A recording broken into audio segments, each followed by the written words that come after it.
مدنی channel کے ناظرین، آج انشاءاللہ عز و جل ہم جس بستی کا تذکرہ کریں گے، قرآن کریم میں اللہ تعالیٰ نے اس بستی کو احقاف کے نام سے تعبیر فرمایا۔ اس شہر کا نام احقاف تھا۔ اللہ تعالیٰ نے قرآن کریم میں سورۃ الاحقاف آیت نمبر 21 یعنی 21 کے اندر ارشاد فرمایا، وَاذْكُرْ أَخَا عَادٍ إِذْ أَنذَرَ قَوْمَهُ بِالْأَحْقَافِ۔ ترجمہ کنز العرفان۔ اور عاد کے ہم قوم کو یاد کرو جب اس نے اپنی قوم کو سرزمین احقاف میں ڈرایا۔ یہ جو سرزمین احقاف ہے، جو یہ علاقہ ہے، آج دنیا کے خطے پر یہ کہاں ہے؟ اگر ہم دنیا کا نقشہ دیکھیں تو ہمیں اس میں سرزمین احقاف کا خطہ بھی نظر آئے گا۔ آپ اگر تلاش کیجئے الربع الخالی کے نام سے تو آپ کو ایک بہت بڑا اور لق و دق صحرا ملے گا۔ یہ صحرا اتنا بڑا ہے، عرب شریف، اس سے متصل یمن کے بارڈر، یمن کے بعد عمان اور عمان کے بعد متحدہ عرب امارات، ان چاروں ملکوں کی حدود کے اندر یہ صحرا پھیلا ہوا ہے۔ یہ اس قدر بڑا صحرا کہ جس کا طول اور عرض کئی 100 کلومیٹرز پر واقع ہے۔ اسی کے اندر حضرموت جو یمن کا علاقہ ہے، اس کے شمال میں، اور جو عرب شریف کا جزیرہ ہے، اس کی جنوبی طرف یہ سرزمین احقاف موجود ہے۔ مؤرخین نے، مفسرین نے، اور جو ماہرین بلدان یعنی جو شہروں کے ماہرین ہیں، جو شہروں کی تاریخیں لکھتے ہیں، انہوں نے لکھا کہ یہ علاقہ مہرا اور حضرموت ان دونوں کے درمیان سرزمین احقاف تھی، اور یہ لوگ یہاں پر آباد تھے۔ جو الربع الخالی کا بہت بڑا صحرا ہے، اس کے اندر یہ ایریا احقاف کا موجود ہے، جہاں پر یہ قوم آباد ہوا کرتی تھی۔ نبی پاک علیہ الصلوۃ والسلام کے زمانے تک ان لوگوں کی آبادیوں کے کھنڈرات موجود تھے۔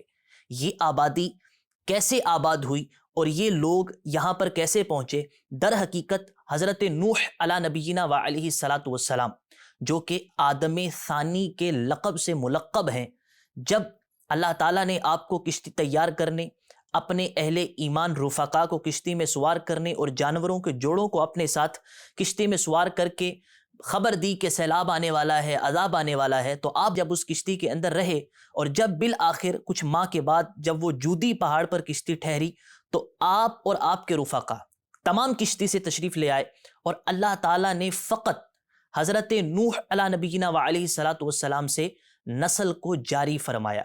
آپ کے جو رفقا دیگر اہل ایمان تھے، ان میں سے کسی سے بھی نسل انسانی کا آگے آغاز نہیں ہوا۔ اسی وجہ سے علماء کرام نے لکھا کہ حضرت آدم علی نبینا و علیہ الصلوۃ والسلام کے بعد جو آدم ثانی کا لقب ملا، وہ حضرت نوح علی نبینا و علیہ الصلوۃ والسلام کو حاصل ہوا۔ آپ کی اولاد میں اللہ تعالیٰ نے اتنی برکت رکھی، اتنی برکت رکھی، اور یہ اتنی پھیلی کہ یہ قوموں اور قبیلوں کی حد تک پہنچ گئی۔ اور آپ کی ہی اولاد میں سے پھر جو یہ والا قبیلہ تھا، جو بعد میں قوم عاد کے نام سے معروف ہوا، یہ وہاں سے جزیرہ عرب کی جنوبی طرف اس سرزمین احقاف کے اندر آ کر آباد ہوا۔ یہ لوگ بت پرست تھے، یہ لوگ بد اعمال تھے۔ ان لوگوں کو اپنی صحت پر، اپنی طاقت پر، اپنی جوانی پر، اپنی قوت پر بڑا ناز تھا۔ یہ وہ لوگ تھے کہ جن کے قد بڑے لمبے تھے، ان کے محلات، ان کے گھر بڑے مضبوط بنیادوں پر تیار کیے گئے تھے۔ ان لوگوں کو اپنی قوتوں پر، اپنے محلات پر بڑا ناز تھا۔ حضرت ہود علی نبینا و علیہ الصلوۃ والسلام اس قوم کی طرف تشریف لے گئے، بہت سمجھایا، مگر یہ قوم اپنی حرکتوں سے اور بد اعمالیوں سے باز نہیں آئی۔ بالآخر اللہ تعالیٰ نے ان پر عذاب نازل کیا، اور جن گھروں پر اور جن محلات پر ان کو بڑا ناز تھا اور بڑی طاقت ان کو یقین دہانی کرواتی تھی کہ ہمارے محلات کو کچھ نہیں ہونے والا، خدا نے ان کے محلات کو بنیادوں سمیت اکھاڑ دیا۔ ان لوگوں کو اپنے جسموں پر، اپنی طاقتوں پر بڑا ناز تھا، خدا نے ان کی قوم کا ایک فرد بھی نہیں چھوڑا، اور پوری کی پوری قوم کو نیست و نابود کر دیا۔ اللہ تعالیٰ ہمیں انبیاء کرام کے لائے ہوئے احکامات پر عمل کی توفیق عطا فرمائے۔ آمین بجاہ النبی الامین، صلی اللہ تعالیٰ علیہ وآلہ وسلم۔